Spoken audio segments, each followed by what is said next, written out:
Hello students, this is Professor McDermott and I want to welcome you to Module 2 of History 2112. I'm going to be posting these videos at the beginning of each module to recap the discussions from the previous module and to let you know what is expected or what you can expect from the coming module. So let's talk about your discussions and briefly run through the three documents so that all the groups have a sense of what each document is about.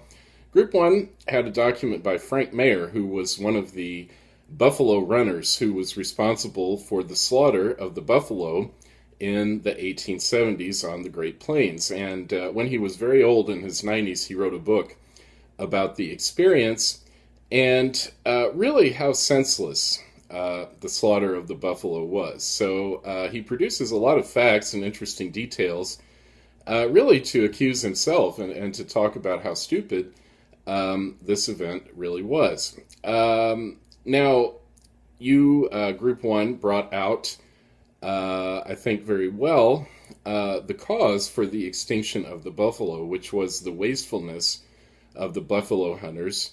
In the early years of the hunt, killing 3 or 4 buffalo for every hide that they actually harvested, and leaving the extra buffalo simply to rot on the prairie.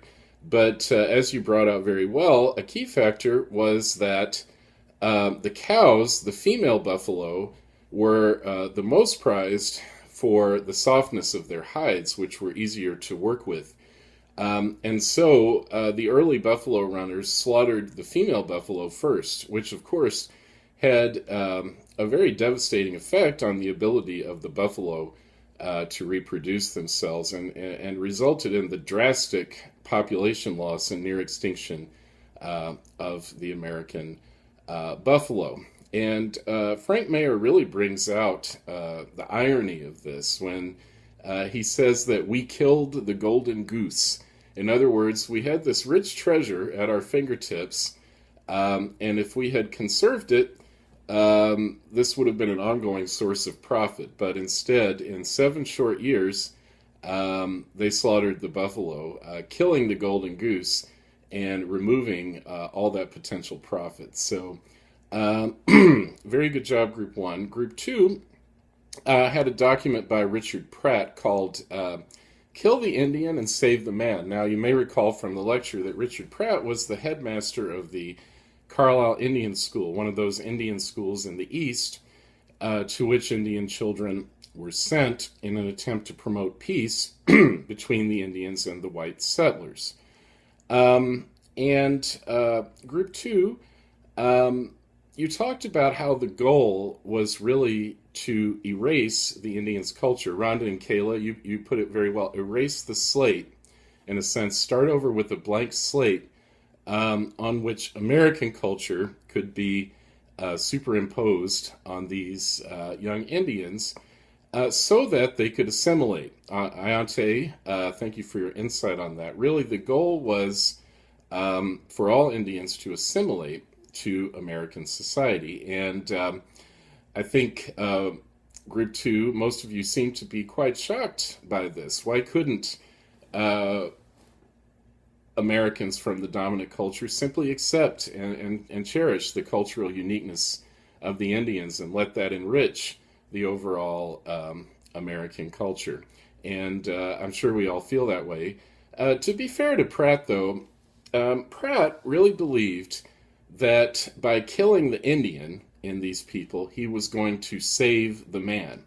In other words, he felt that unless Indians became just like white Americans, that they were doomed to extinction, like the buffalo. And so he really thought he was doing them a great favor by saving their lives, by giving them a part in the dominant American culture. Why did he think the Indians were doomed if they didn't do that? Well, it had to do with his belief in social Darwinism. This wasn't brought out in the article, but this concept of social Darwinism is something that we're going to discuss in the second lecture in Module 2, so stay tuned. Group 3 had a memoir by an Indian woman named Zitkala Sa. who as a child was enticed to go to one of the Indian schools. Her mother really didn't want her to go. Speaking of white people, her mother told her, their words are sweet, but their deeds are bitter. But Zit Khalasa, being a child, didn't pay any attention to that because she was interested in all the stories she heard.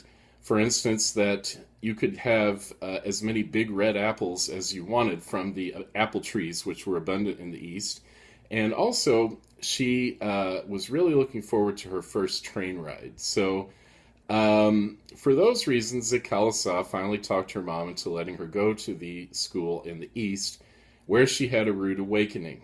And she really felt as if her culture was being erased. And the key moment in that was when the teachers at the school held Zit Khalasa down and cut off her long hair. This was a deeply traumatic thing for her because in her culture, only two kinds of people wore short hair, namely cowards who had run away in battle. So it was a mark of shame for them, and also mourners, people that were mourning death in the family. So it was a symbol of either shame or great suffering for Zit Khalasa, and really had a devastating impact on her self-image. However, it's interesting that after she graduated from the Indian school, Zit Khalasa decided to stay in the East and go to an American college. And so, with that in mind, I asked Group 3 whether the experience she had there was really as totally negative as she portrayed it in this article, or whether there might have been some positive aspects as well. And there was a healthy disagreement, difference of opinion on this. Some group members felt that it was totally negative, and that when she came out of her education as an American citizen, she really became a second-class citizen with very little to show for it. Others believed that she was able to put her education to good use, for instance, going back to her homeland, helping her people. To that, I would just add that if she hadn't had the experience of being at the school, well, we would have never had this article to read, and she would never have written her book. So certainly it was an experience of great and terrible suffering for her, but at the same time, wisdom and insight often comes out of that kind of experience, and she certainly did her best to make the most of it. All right. Good discussions, Group 2.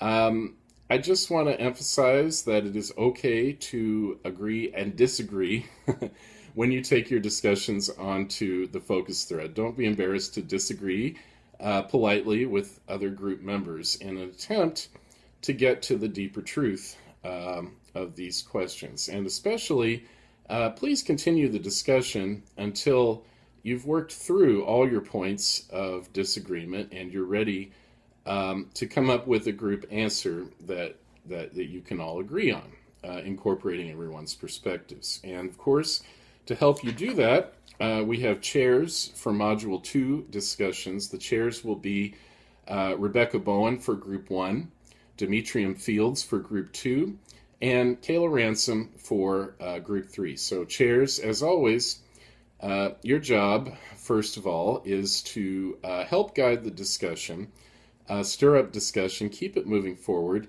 and then, once all the points of view have been explored, suggest some language for a possible answer for the group. If anyone agrees or disagrees, that answer can be tweaked.